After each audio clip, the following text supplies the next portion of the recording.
Yo! Right, it's a couple of days since the Sportsman Nationals. We are day off. Actually got a day off for once. And we're going to do a little maintenance on the Mark V Golf. Something you wouldn't have seen during the rounds, but there was definitely something wrong that needs attention. So obviously we left Lee's last week. We have changed, what did we change last week? We changed the turbo. So this turbo does not have coolant lines like the KO4 did. So you had the coolant line coming off the block to the turbo, and then you had the one coolant line that come all the way around the engine and went into just here, this pipe here. So what I did was I ordered a bit of pipe. Said bit of pipe, ta-da. Unfortunately, didn't arrive in time for the weekend. Let me just put that down there. So all we did was cut the pipe here and put in like a bung and then put a clamp on it just there. Perfectly fine. See, nothing wrong now. Perfectly fine throughout the weekend. Now, obviously, with championship drag racing, we don't do back-to-back running. We do a run, generally get around about 40, well, on a normal one between qualifying, you get hours and hours, so your car cools down and there's no issue.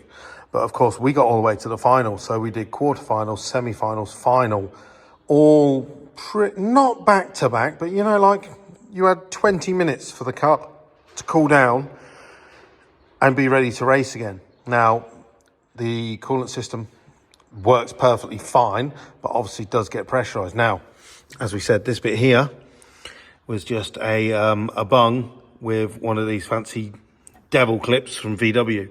Now, unfortunately, this, you can't see it now, but literally when we got back from the quarterfinals, if I just put my finger on there, there was the tiniest bit of moisture. Now, this is where my containment tray came into play. The reason that all of this has happened was because I wanted a bloody containment tray.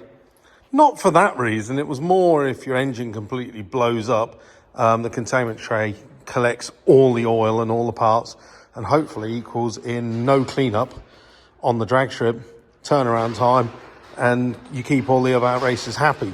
So we got the containment tray finally done. We couldn't do it on the original setup because there was nothing to hang it off at the front.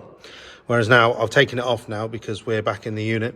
But basically it slots underneath the, it slots just above the rear subframe. And then here, where we've got this bar down here, I don't know if you can see it, it just bolts to the bottom of that. And then inside we have absorbent pads, and should the worst happen, it will contain it. But then again, when you have something like this, and as I said, it was only to touch. There was probably like 1 or 2 drips when I come back from the race that dropped down. Now, if that had happened on the start line, it had been seen by the start line, I would have been sent back because the car was leaking and I would have lost the race, possibly in the semi-finals, maybe even the final, if it had dripped. Like I said, it wasn't continuously dripping. It was just a tiny little weep coming off because there's a thread on this as well, because that is basically an AN fitting bung. So it just must have weeped down and just where it got so pressurized.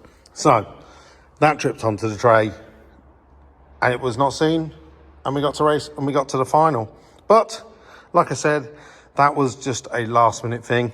So what we're going to do now is we're going to swap that over for a nice solid pipe because we don't need the T-piece anymore, and we can literally go there to there. We've got a couple more changes to do to this car between the next round, but again, as I said before, nothing major at all for the next round. We have a super consistent car.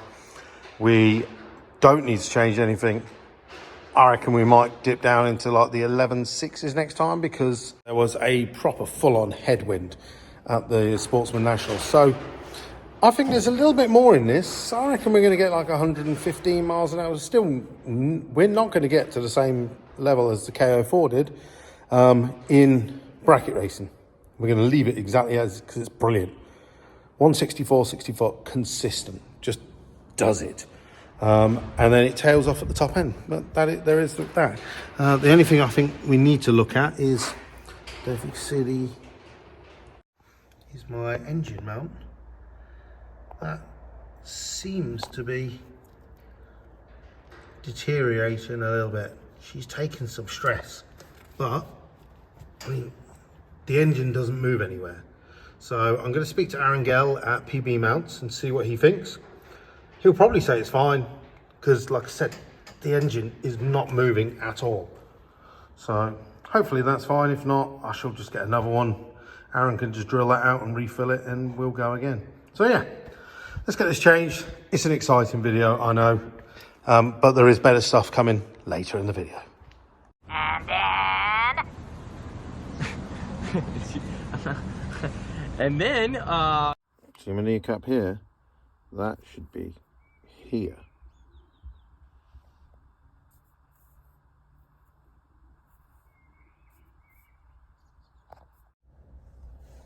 It popped in when I had the gas and air, but I think it's popped out again. But I can't move my legs, so off to A&E. Joy.